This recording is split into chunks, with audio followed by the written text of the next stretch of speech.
मंचावर उपस्थित असलेले मान्यवर भविष्य काळात ही सुद्धा तरड गावातील जे गरजेचं आहे तोपर्यंत मराठा समाजाचे कार्यकर्ते इथनं उठणार नाहीत।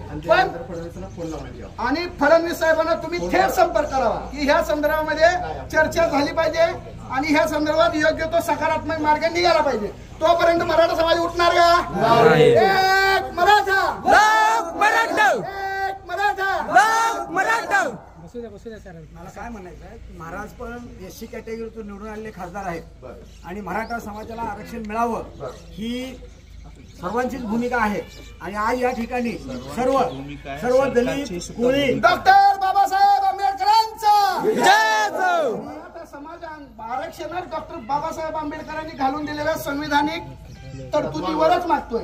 त्यामुळे डॉक्टर बाबासाहेब आंबेडकरांचे दलित वर्गासोबत आमच्या मराठा समाजावर पण आज हा जो राज्य सरकार आणि केंद्र सरकार झाले बहिरे आमची मागणी सगळे सोयरे, राज्य सरकार आणि केंद्र सरकार झाले बहिरे आमची मागणी सगळे सोयरे। एक मराठा, लाख मराठा, एक मराठा, लाख मराठा। आज ही जी मागणी आहे ही रास्त आहे।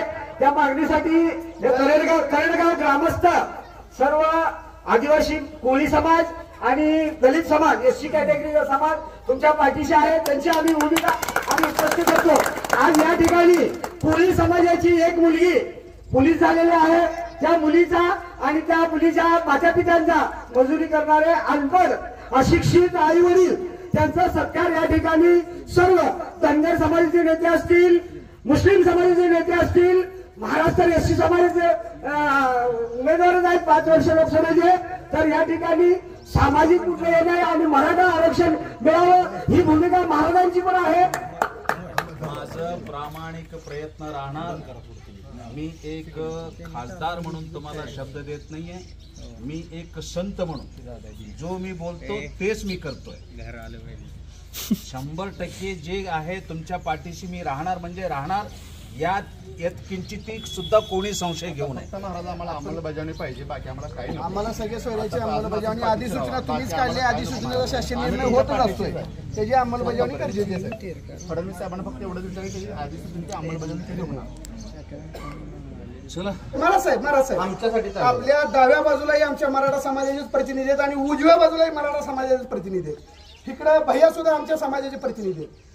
भाजपमध्ये मराठा समाज मोठ्या प्रमाणावर आहे। जर एवढं असूनही महाराज साहेब जर आपल्याला मराठा समाजाची तळमळ लक्षात येत नसेल, तुम्ही तुमच्या भाजप सरकारनं आम्हाला मुंबईला ज्यावेळेस आम्ही आलो त्यावेळेस अधिसूचना काढून दिली, त्या अधिसूचनेचा शासन निर्णय होणं गरजेचं होतं। तुम्ही शब्द दिला होता, छत्रपती शिवाजी महाराजांच्या गुलालाची शपथ घेऊन शब्द दिला होता साहेब। 16 फेब्रुवारी 2024 पर्यंत त्याची मुदत होती साहेब। आपण आजपर्यंत एक चकार शब्द सुद्धा या मराठा आरक्षणाच्या त्या सगळे सोयऱ्या सूचनेवर काढलेला नाही। खासदार साहेब सोलापूर लोकसभा मतदारसंघाचे खासदार आहेत, विद्यमान आहेत। काही दिवसात आचारसंहिता लागेल। मला सांगा, सगळ्यात जास्त मराठा समाज आहे त्या मतदारसंघामध्ये। मराठा समाजाचं प्रतिनिधित्व आणि त्यांनी आरक्षणाचा मुद्दा लोकसभेत मांडला का? मांडायला पाहिजे का नाही साहेब? तुमच्या लक्षात आहे किंवा नाही? नाही।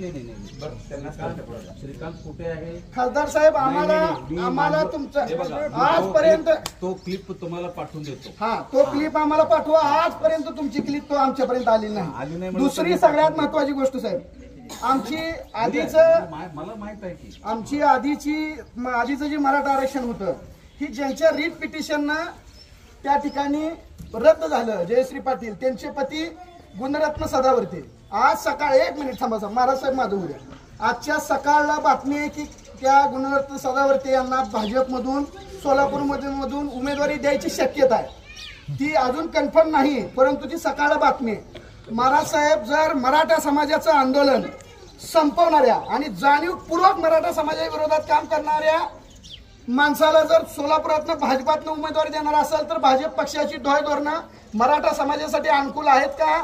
हा प्रश्न आहेत का रे?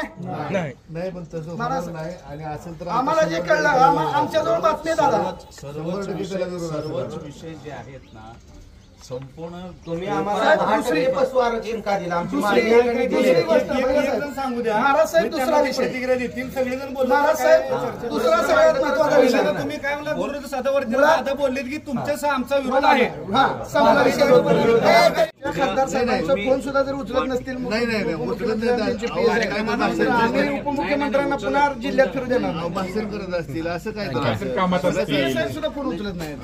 नाही उचलले होते ते सभेमध्ये आहेत तर थोडं जाणून घ्या.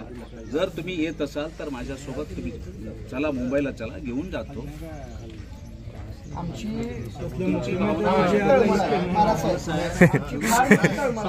येड्यात काढत धंदा ते बोल. विरोध कुणालाच नाही. साहेब 106 आमदार, सगळ्यात जास्त खासदार आमच्या मराठा समाजानं नरड तुडू तुडू पिंपीच्या जटापासून घोषणा घेऊन या भाजपचे खासदार निवडून आणले. दुसरं काय नाही.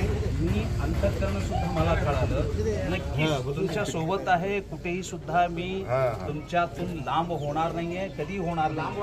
आमची विनंती अशी पण फक्त आहे. बरोबर आहे. आम्ही सगळ्या सोयीची मागणी आम्ही शब्द दिले नाही. शिवाजी महाराजांचा अपमान होईल महाराज साहेब, दुसरं काय नाही. त्यांच्या गुलालाची शपथ घेऊन मुख्यमंत्री एकनाथ शिंदे, हे बघा, नाही उपमुख्यमंत्री होणार. देवेंद्र फडणवीस, शिंदे उपमुख्यमंत्री अजित पवार, आम्ही शिंदे साहेबांनी भेटू, हा. अडवाणी साहेबांनी सुद्धा भेटू. चला, तुम्ही काय प्रश्नच नाही मग आम्ही अहो, आमच्यापेक्षा जास्त जाणते जाणार ज्यांचं काय मान्य केलं नाही त्यांनी आमचं काय करणार? बरोबर आहे. तुम्ही माझ्याकडे आलात ना, मग तुम्हाला घेऊन जातो मी, असे मी माझं मत आहे. विनंती अशी आहे की नाही, आरक्षण हे मिळालं बघ. कार्यक्रम घेऊन हा, ही सांगायचं. हा, हे आमचं म्हणणं आहे की तुम्ही कार्यक्रम शक्यतो टाळा का. मराठा समाजाच्या भावना तीव्र आहेत. तुमचे तालुका अध्यक्ष, उपाध्यक्ष, जिल्हाध्यक्ष सगळे मराठा आहेत.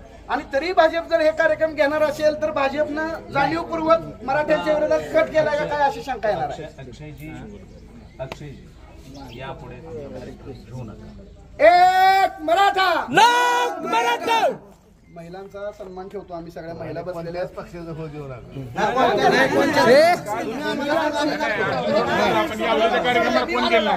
माहिती मिळायला लगेच जातो आम्ही. मी अर्जुन सोडचा का उधळलाय? मी अर्जुन सोडचा उधळलाय मी स्वतः. संध्याकाळी झाला ना पण मी स्वतः उधळलाय. तुम्ही यायच्या आधी आता काल तुमचं जसं उद्घाटन झालं तसं त्यांचं ऑलरेडी झालं होतं. बाहेरचे बरं आमची काय विनंती आहे माहिती आहे का?